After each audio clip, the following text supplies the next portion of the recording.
योजना को सफल बनाने का जो कार्य किया है, आप सभी को बहुत बहुत धन्यवाद। हम सभी जानते हैं 2024 का चुनाव होने जा रहा है और कहीं ना कहीं यह चुनाव देश की राजनीति में परिवर्तन लाने का चुनाव है, बदलाव लाने का चुनाव है। आज जो देश के हालात हैं, हम सभी जानते हैं कि सभी वर्ग, चाहे हमारा युवा वर्ग हो, चाहे हमारा किसान वर्ग हो, चाहे हमारी महिलाएं हो और चाहे हमारा जवान हो, कहीं ना कहीं सभी लोग आज अपने आप को उपेक्षित महसूस कर रहे हैं। जहां युवाओं के पास कोई रोजगार नहीं है, कोई नौकरी नहीं है और नौकरियों का तो हाल हम सभी जान ही रहे हैं कि किस तरह पेपर लीक करा के बार बार उत्तर प्रदेश में नौकरियों को निरस्त कर दिया जाता है और कहीं ना कहीं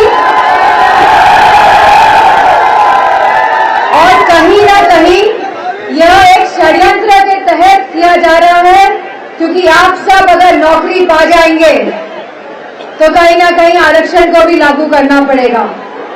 तो यह सरकार जो संविधान के खिलाफ है और लगातार जो लोकतंत्र के खिलाफ काम करती रही है, हमने देखा है कि पूरे देश में किस तरह दबाव की राजनीति का प्रयोग हो रहा है। जहां बड़े बड़े मुख्यमंत्रियों को अपने जेल में डालने का काम किया है, वहीं प्रदेश में, जिले में और गांव-गांव तक आप कहीं ना कहीं दबाव की राजनीति का प्रयोग कर रहे हैं। आपने जिस तरह मेयर के चुनाव में पंजाब में धांधली करी, उसी तरह आपने मैनपुरी में भी हमारे मेयर के चुनाव के प्रत्याशी सुमन वर्मा जी को हराया, हमारे अरुण गुप्ता जी को हराया और दीक्षित जी को भी आपने हराया।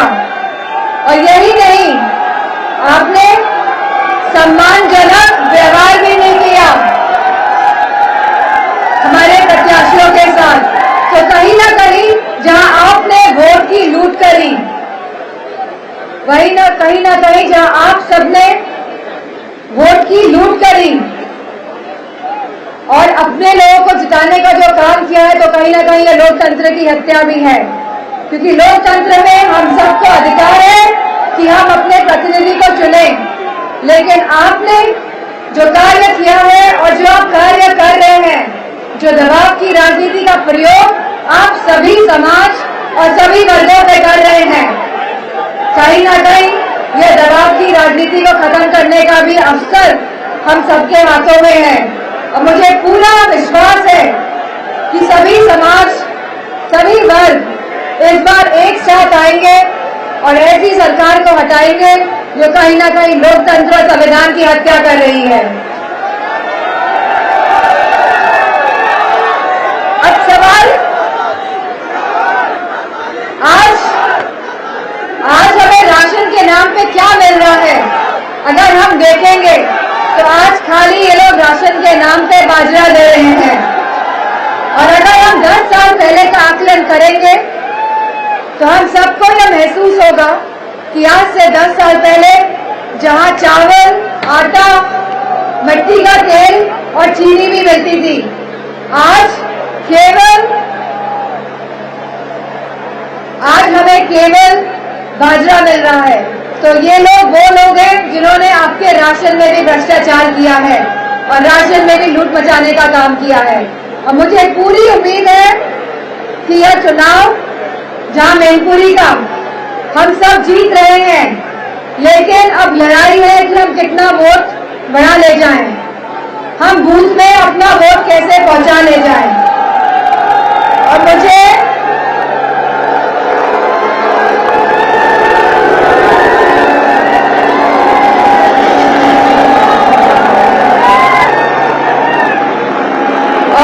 पूरा भरोसा है कि आपके सहयोग से, आपके साथ से मैनपुरी को भारी मतों से जीत ही रहे हैं। जीत रहे हैं कि नहीं जीतते हैं? जैसा हमारे पूर्व विधायक जी ने कहा कि कन्नौज ज्यादा वोटों से जिताएंगे या मैनपुरी?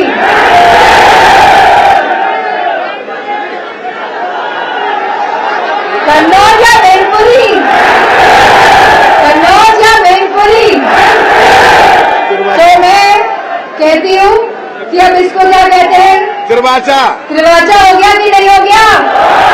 और बहुत पुरानी कहावत है कि प्राण जाए देश की, लेकिन देश की बहुत पुरानी कहावत है कि प्राण जाए लेकिन वचन। तो मुझे पूरा भरोसा है, जो सहयोग, जो साथ और समर्थन आप सब ने समाजवादी पार्टी का करा है और मेरा भी करा है, मैं आपकी को धन्यवाद देती हूँ। और मुझे पूरा विश्वास है कि आने वाला चुनाव जो बदलाव का चुनाव है, जो कहीं ना कहीं बदलाव के साथ परिवर्तन का चुनाव है और बहुत ही महत्वपूर्ण चुनाव होने जा रहा है, क्योंकि देश का भविष्य और युवाओं का भविष्य इसी चुनाव पे निर्भर करता है। जिस शासन को 10 साल हो गए हैं, शासन को कितने साल हो गए हैं भारतीय जनता पार्टी के? 10 साल, और 7 साल उत्तर प्रदेश के हो गए हैं शासन को। तो 17 साल का शासन बहुत बड़ा होता है बदलाव लाने के लिए, लेकिन कहीं ना कहीं यह सरकार सामर्थ्य नहीं दिखा पाई है बदलाव लाने के लिए। और हमारे युवा, हमारे किसान कहीं ना कहीं मायूस हैं, कहीं ना कहीं आक्रोशित भी है, क्योंकि जो सरकार ने कहा था कि आमदनी हमारे किसान भाइयों की दुगनी कर देंगे, बताइए महंगाई की वजह से आज वो आमदनी आधी रह गई है कि नहीं रह गई है? और बोरी में अब कितना किलो कम मिल रहा है 10 साल के बाद? 10 किलो कम। और अगर आप 5 साल और बढ़ा देंगे तो बताइए 5 साल और 5 किलो और कम हो जाएगा कि नहीं हो जाएगा? तो बोरी में 15 किलो कम तो नहीं करवा देंगे आप लोग? तो मुझे पूरा भरोसा है आप सब लोग अब बूथ की लड़ाई भी जीतेंगे। और मुझे इन्हीं शब्दों के साथ मैं आप सब से बहुत बहुत धन्यवाद और आभार प्रकट करना चाहूंगी, और सभी कार्यकर्ताओं को बहुत बहुत धन्यवाद और आभार।